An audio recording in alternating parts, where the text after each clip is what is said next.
আলহামদুলিল্লাহি রাব্বিল আলামিন ওয়াসসালাতু ওয়াসসালামু আলা সাইয়্যিদিল মুরসালিন আম্মা বা'দ ফাআউযু বিল্লাহি মিনাশ শাইতানির রাজীম বিসমিল্লাহির রহমানির রহিম আসসালাতু ওয়াসসালামু আলাইকা ইয়া রাসূলুল্লাহ আসসালাতু ওয়াসসালামু আলাইকা ইয়া হাবিবাল্লাহ আসসালাতু ওয়াসসালামু আলাইকা ইয়া নবিয়াল্লাহ ওয়া আলা আলিকা ওয়া আসহাবিকা ইয়া নূরাল্লাহ। মাদানী চ্যানেলের দর্শকবৃন্দ, কাছে কিংবা দূর থেকে, দেশ কিংবা প্রবাস থেকে যারা আমাদের সাথে আছেন সবাইকে জানাই একরাশ প্রীতি ও শুভেচ্ছা। আপনারা সকলে দেখছেন আপনাদের সকলের পছন্দনীয় অনুষ্ঠান তাবিঈগণের বৈশিষ্ট্য। ইনশাল্লাহ আজও আমরা চমৎকার একজন ব্যক্তির জীবনী, তার বৈশিষ্ট্য, তার জীবনী থেকে কিছু শিক্ষণীয় বিষয় আমরা শুনবো, জানবো। শুধু তার জীবনী নয়, আরও তিনজন ব্যক্তির জীবনী ওতপ্রোতভাবে জড়িয়ে আছে। তাদের প্রত্যেকের জীবনী এবং প্রত্যেকের যে অংশটা রয়েছে আজকের আলোচনায়, সেখানে রয়েছে আমাদের জন্য শিক্ষা, আমাদের জন্য করণীয় কিছু বিষয়।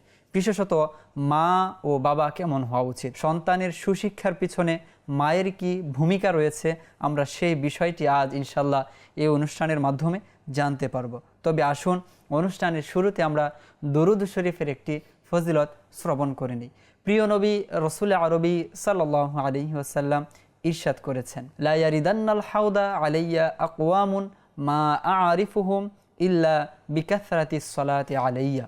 অর্থাৎ কিয়ামতের ময়দানে এমন অসংখ্য ব্যক্তি আমার নিকট উপস্থিত হবে, আমার হাউজে এর পাশে আসবে, আমার কাছে আসবে, তাদেরকে আমি শুধু আমার প্রতি অধিক হারে দুরূদ শরীফ পাঠ করার কারণে চিনে নেব। তো আসুন অনুষ্ঠানের বরকতে আমরাও একবার দরুদ শরীফ পাঠ করে নিই। সাল্লু আলাল হাবিব সাল্লাল্লাহু তাআলা আলা মুহাম্মদ সাল্লাল্লাহু আলাইহি ওয়াসাল্লাম। আজ যেই মহান ব্যক্তির জীবনী আমরা আলোচনা শুনব, আলোচনা করব, তার জীবনী থেকে আমরা বেশ কিছু বিষয়, শিক্ষণীয় বিষয় আমরা জানব। তিনি হচ্ছেন হযরত সাইয়্যিদুনা রাবিআতুর রাই রাহমাতুল্লাহি তাআলা আলাইহি। আমরা প্রথমে জানব যে তার পৃথিবীতে আসা, তার সম্মানিত পিতা এবং তার পিতার সাথে জড়িত একজন সাহাবী রাদিয়াল্লাহু তাআলা আনহু এর ঘটনা সম্পর্কে। কারণ তার জীবনী সম্পর্কে জানতে ওই সাহাবী রাদিয়াল্লাহু তাআলা আনহু এর জীবনী জানাটা অনেক ক্ষেত্রে অপরিহার্য হয়ে ওঠে।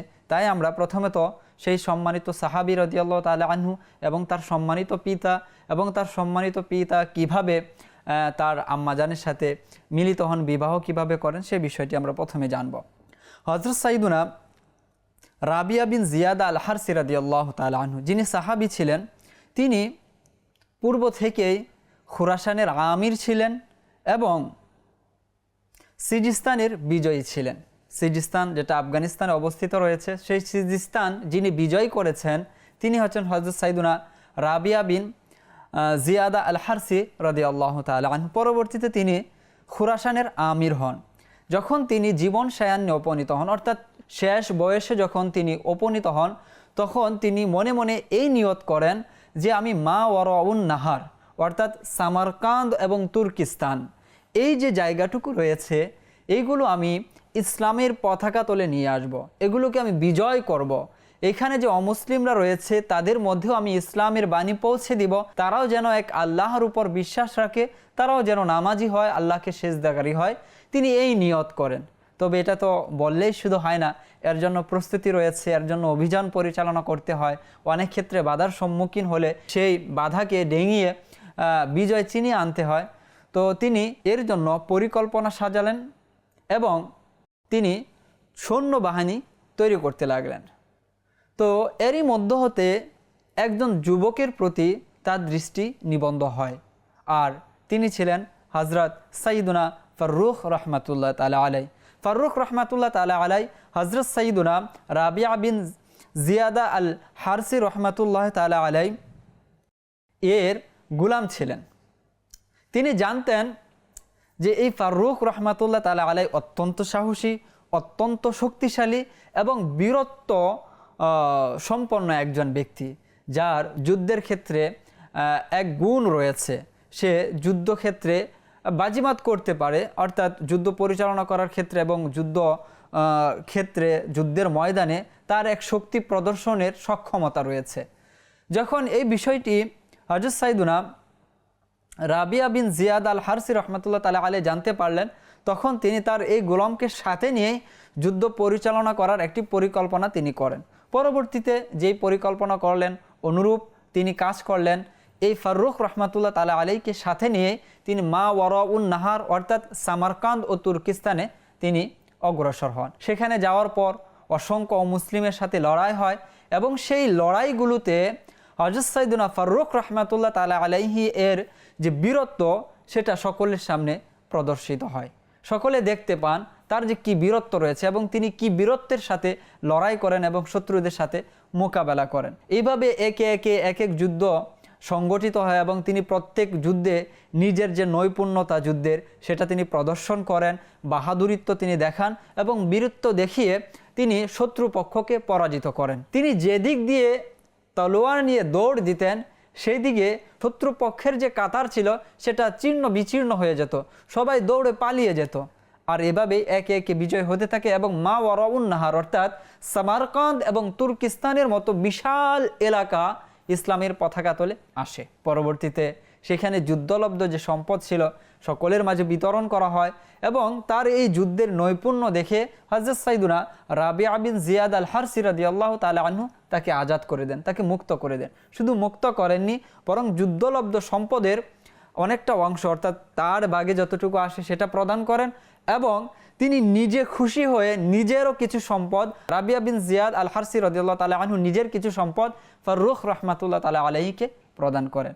তো তিনি এর মাধ্যমে এক তো হচ্ছে জিহাদে অংশগ্রহণ করার সওয়াব অর্জন করেন, পাশাপাশি দুনিয়াবী দিক থেকেও তিনি ধনাঢ্য হয়ে যান। যেহেতু তিনি আজাদ হয়ে গেছেন, মুক্ত হয়ে গেছেন, রাবিয়া বিন জিয়াদ আল হারসি রাদিয়াল্লাহু তাআলা আনহু তাকে মুক্ত করে দিয়েছেন।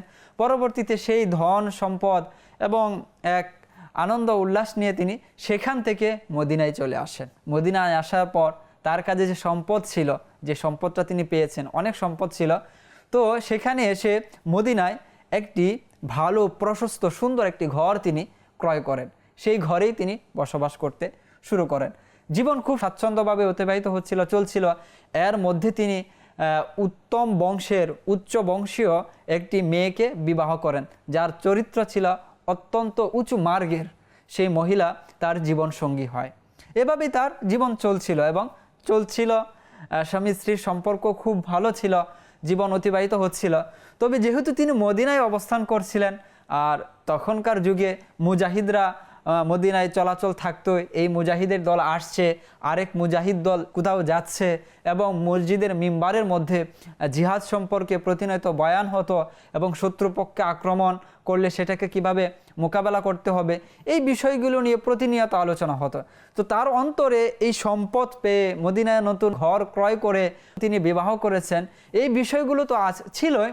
তবে তার মাঝে যে যুদ্ধ করা, শত্রুপক্ষকে পরাজিত করা, ইসলামের বাণীকে পৌঁছে দেওয়া, ইসলামকে প্রচার করা, মানুষের নিকট পৌঁছে দেওয়া, মানুষকে ইসলামের সুশীতল ছায়ায় নিয়ে আসা, এই বিষয়টি অধিকারে তার মনের মধ্যে ছিল এবং এই বিষয়টি তার মনের মধ্যে কাজ করত, আগ্রহ তৈরি করত যে মানুষকে ইসলামের ছায়ায় নিয়ে আসা, এর যে সওয়াব রয়েছে, এর যে ফজিলত রয়েছে, এই বিষয়গুলো বারবার তার মনের মধ্যে নক করত যে তুমি এখন সম্পদশালী হয়ে গিয়েছ, নতুন বিবাহ করেছ, এই নিয়ে তুমি সুখে থাকবে, অথচ ইসলামের বাণী তো এখনও অসংখ্য এলাকায় পৌঁছায়নি, পুরো বিশ্বে ইসলামের বাণীকে পৌঁছাতে হবে। তো এই বিষয়গুলো বারবার তার মনে নাড়া দিত। তো একদা তিনি হিম্মত করে তার স্ত্রীকে বলেই ফেললেন যে আমি আবারও ইসলাম প্রচারের কাজে বের হতে চাই, বিভিন্ন দেশে আমি যেতে চাই, মানুষের নিকট এক আল্লাহর যে পরিচয় সেটা তুলে ধরতে চাই, হুজুর সাল্লাল্লাহু আলাইহি ওয়াসাল্লামের যে সর্বশেষ রাসূল সেটা আমি পৌঁছাতে চাই, তুমি আমাকে অনুমতি প্রদান করো। তো তার সম্মানিতা যে স্ত্রী ছিলেন তিনিও অত্যন্ত উঁচু মাপের ছিলেন, তার যে বাণী রয়েছে সেটাও অত্যন্ত স্মরণ রাখার মতো ছিল। তার স্ত্রী তাকে বললেন, আপনি অবশ্যই যাবেন, ইসলামের জন্য আপনার খিদমতের কারণে আমরা ধ্বংস হব না, আপনি ইসলামের হিফাজত করুন, আল্লাহ পাক আমাদের হিফাজত করবেন। সুবহানাল্লাহ, কত চমৎকার কথা বলেছেন তার স্ত্রী যে ইসলামের খিদমত করার কারণে আমরা ধ্বংস হব না। কেননা কিভাবে আমরা ধ্বংস হতে পারি? আপনি তো ইসলামের কাজে আছেন, সুতরাং আল্লাহ তাআলা আমাদেরকে কখনো তো ধ্বংস করবেন না। যেমনটা আমরা হযরত সাইয়েদনা ইব্রাহিম আলাইহিস সালাতু ওয়াস সালাম এর জীবনের মধ্যে যে হযরত হাজরা রাদিয়াল্লাহু তাআলা আনহা এবং ইব্রাহিম আলাইহিস সালাতু ওয়াস সালামের মাঝে যে কথোপকথন হয়েছিল, তখন হাজরা রাদিয়াল্লাহু তাআলা আনহা যে ইব্রাহিম আলাইহিস সালাতু ওয়াস সালামকে জবাব দিয়েছিলেন, তারই একটি প্রতিচ্ছবি কিন্তু আমরা এই ফাররুখ রহমাতুল্লাহ তাআলা আলাইহি এর স্ত্রীর মুখ থেকে আমরা শুনতে পাই। তিনি বললেন যে আপনি যে ইসলামের খেদমতের জন্য চলে যাবেন, এর কারণে তো আমরা ধ্বংস হব না, কেননা আল্লাহ তাআলা তাদেরকে ধ্বংস করেন না। এবং তিনি এও বলেন যে আপনি ইসলামকে হিফাজত করুন, আল্লাহ পাক আমাদের হিফাজত করবেন। প্রকৃতপক্ষে এমনটাই, যারা ইসলামকে হিফাজত করে আল্লাহ পাক তাদেরকে হিফাজত করেন। কেমন হিফাজত করেন? তারা মৃত্যুর পর 1200 বছর 1300 বছর পরেও তারা জীবিত। এখন যার আলোচনা আমরা করছি, তারা কত আগে পৃথিবী থেকে বিদায় নিয়েছেন, কিন্তু তারা এখনো পর্যন্ত জীবিত। কোথায়? মানুষের মুখে মুখে, মানুষের অন্তরে তারা জীবিত। তো আল্লাহ তাআলা তাদেরকে কি করেন না? মৃত করেন না, তাদেরকে আল্লাহ তাআলা মুছে দেন না, তারা জীবন্ত হয়েই থাকেন। আল্লাহু আকবার কাবীর। কিন্তু তার স্ত্রী তার নিকট একটি মনের আকাঙ্ক্ষা প্রকাশ করেন যে আমি একজন দুর্বল মহিলা, আর আমার গর্ভে সন্তানও আসতে যাচ্ছে, অর্থাৎ আমি কিছুদিন পর সন্তান জন্ম দিব। তো এর জন্য আপনার পরিকল্পনা কি রয়েছে?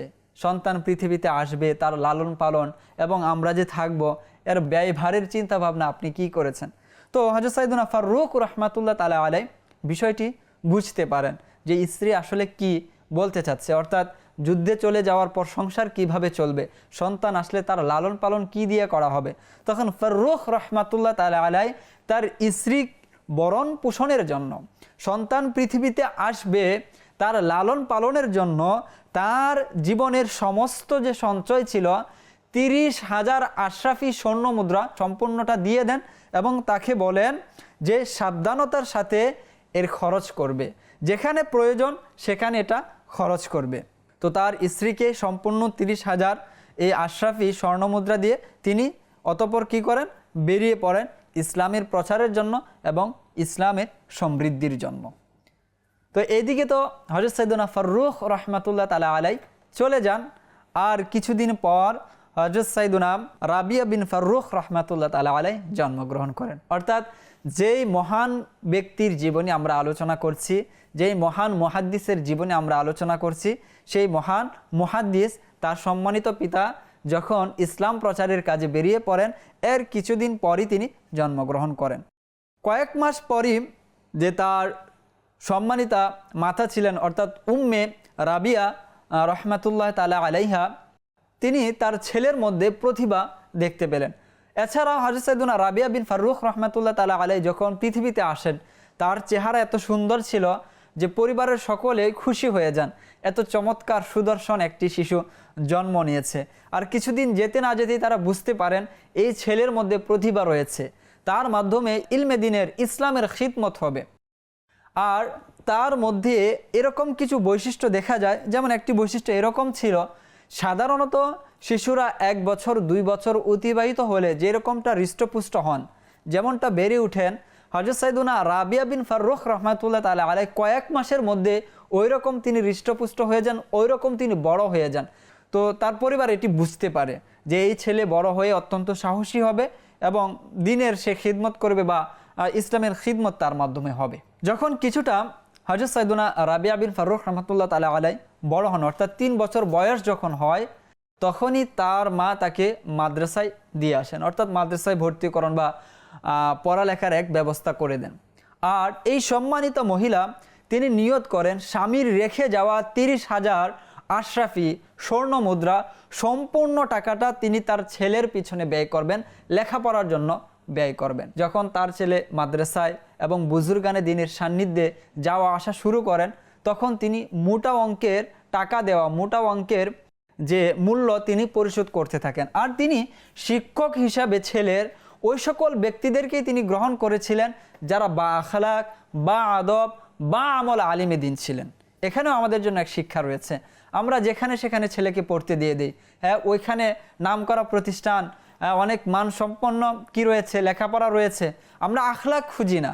ওই যে উস্তাদ তাকে পড়াবে সেই উস্তাদের আখলাক কি রয়েছে, সেই উস্তাদের চরিত্র কি রয়েছে, সেই উস্তাদ কি বা আমল রয়েছে, বা আদব রয়েছে, তার ব্যাকগ্রাউন্ড কি রয়েছে, সেই উস্তাদ যৌবনে জীবন কিভাবে অতিবাহিত করেছে, এগুলো অনেক সময় আমরা খুঁজতে চাই না, আমরা অনেক সময় দেখতে চাই না।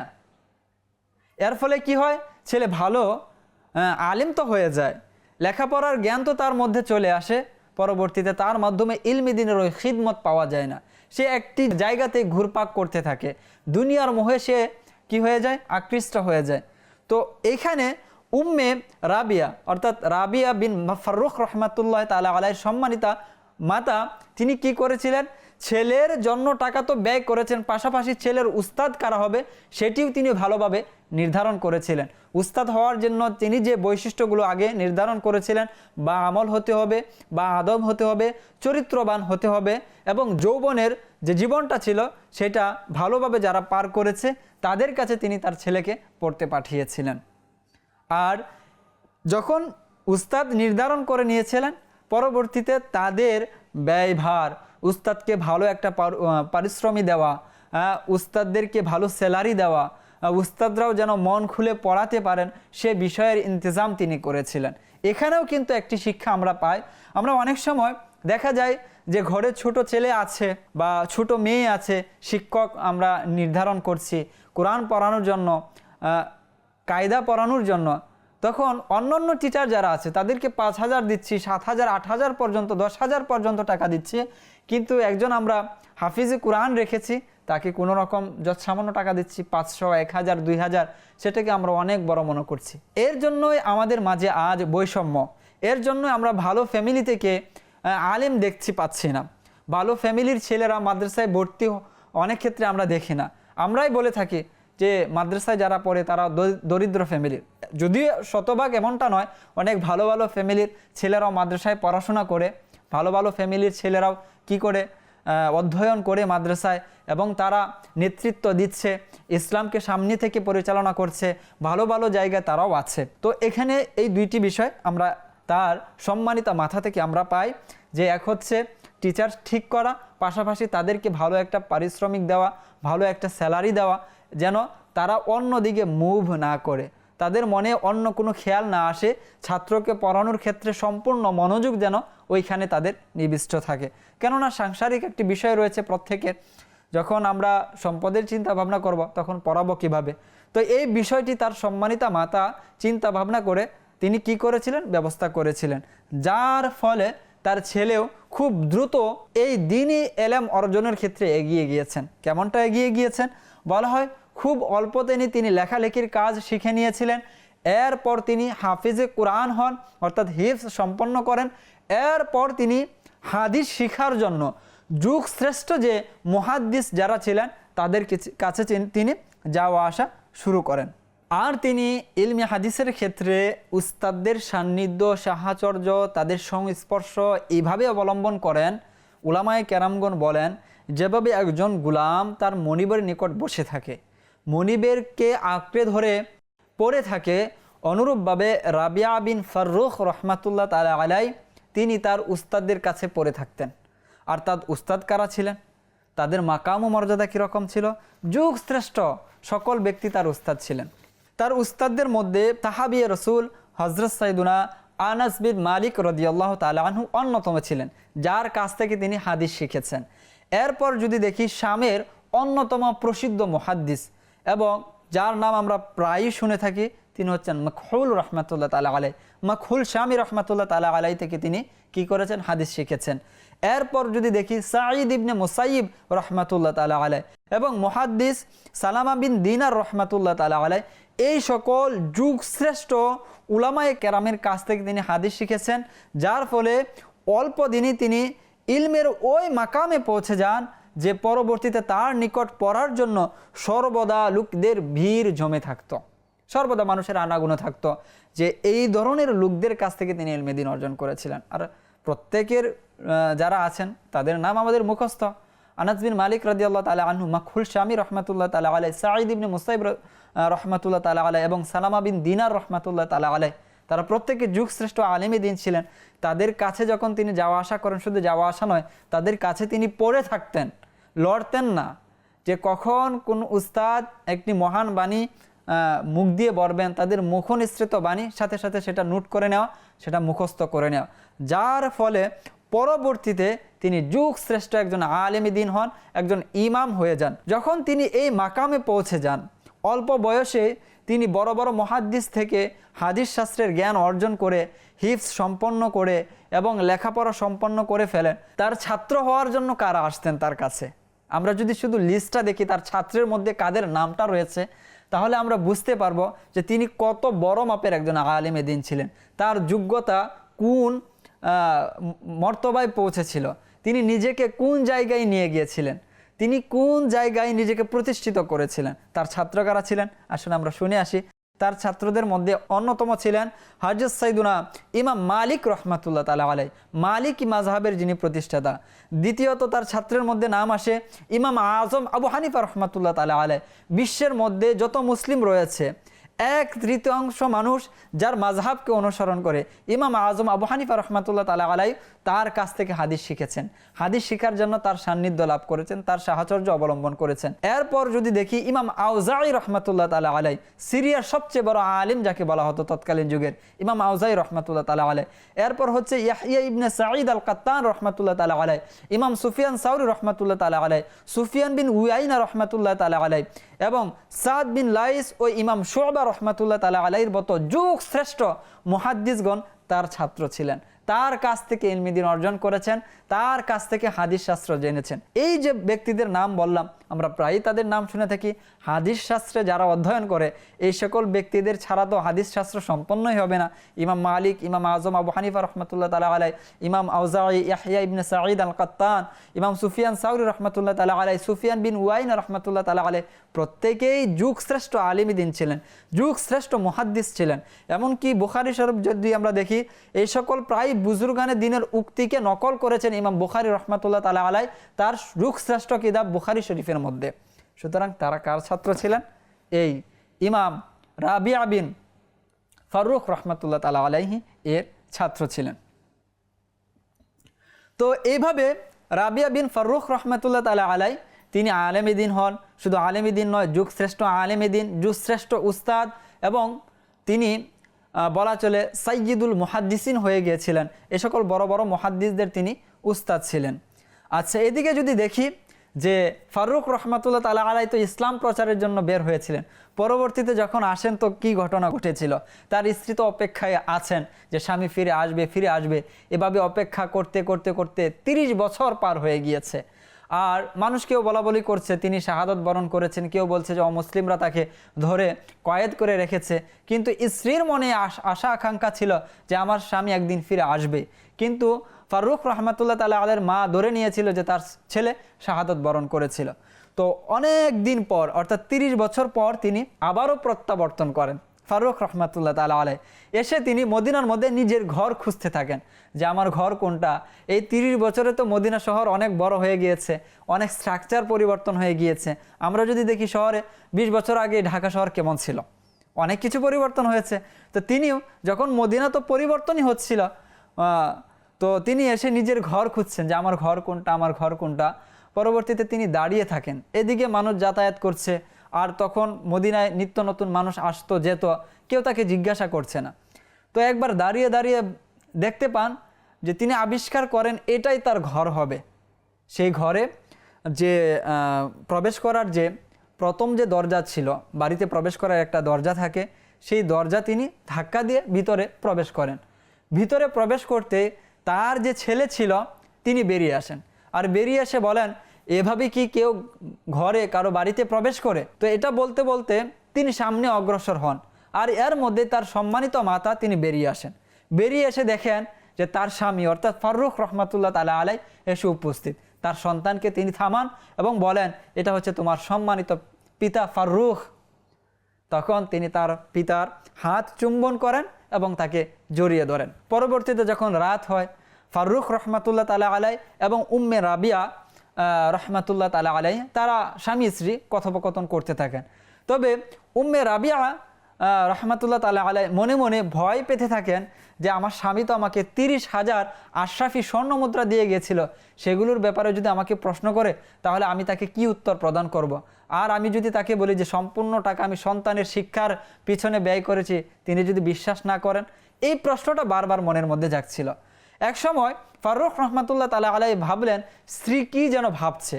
তখন তিনি আরও একটি 4000 দিনারের থলে তার স্ত্রীকে দিয়ে বলেন যে আগের যে টাকা ছিল, আগের যে স্বর্ণ মুদ্রা ছিল, সেগুলোর সাথে এটাকেও রেখে দাও, আমরা বাগান ক্রয় করব এবং সেটার মাধ্যমে আমাদের জীবন অতিবাহিত করব। তখন তার স্ত্রী কিছু বলেননি।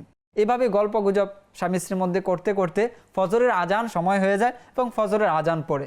তখন তিনি নামাজের জন্য বের হন এবং তার সন্তানকে ডাক দেন নামাজের জন্য বেরিয়ে আসতে। তখন ঘর থেকে বলা হয় যে আপনার সন্তান রাবিয়া সে অনেক আগেই মসজিদে চলে গিয়েছে। তখন তিনি দৌড়ে আসেন, তাড়াহুড়ো করে নামাজ পড়েন। এরপর তিনি রিয়াজুল জান্নায় গিয়ে সেখানে জিকির আসকারে মগ্ন হয়েছেন এবং ইশরাক ও চাশতের যখন সময় হয় তখন তিনি নামাজ পড়ে যখন বেরিয়ে আসবেন তখন তিনি দেখলেন যে মসজিদে নববীর অনেক অংশ ভরে গিয়েছে, অনেক মানুষ সেখানে ইলম শিখছে। তিনি ভাবলেন কাছে গিয়ে দেখবেন যে কোন সে আলিম সকল মানুষদেরকে শিক্ষা দিচ্ছেন। সেখানে বড় বড় আলিমে দিনও রয়েছেন, যুবকরাও রয়েছেন, বুজুর্গ ব্যক্তিরা রয়েছেন, কিন্তু ভিড়ের কারণে তিনি সামনে যেতে পারেননি।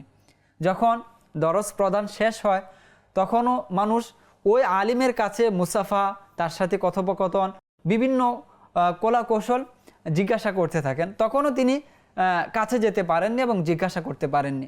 যখন সকলে চলে যান এবং সে আলিমী দিনও চলে যান তখন একজন ব্যক্তিকে জিজ্ঞাসা করেন এই আলিমী দিন কে ছিলেন, যার কাছে সকলে ভিড় করছিল, বিভিন্ন মাসালা জিজ্ঞাসা করছিল, ইলমি দিন হাসিল করছিল। তখন সে ব্যক্তি তাকে পাল্টা প্রশ্ন করে আপনি কি মদিনার অধিবাসী নন? তখন তিনি বললেন হ্যাঁ আমি তো মদিনার অধিবাসী। যদি আপনি মদিনার অধিবাসী হন তাহলে আপনি কেন জানেন না এই ব্যক্তিকে যার কাছে মানুষ ইলমি দিন অর্জন করছে?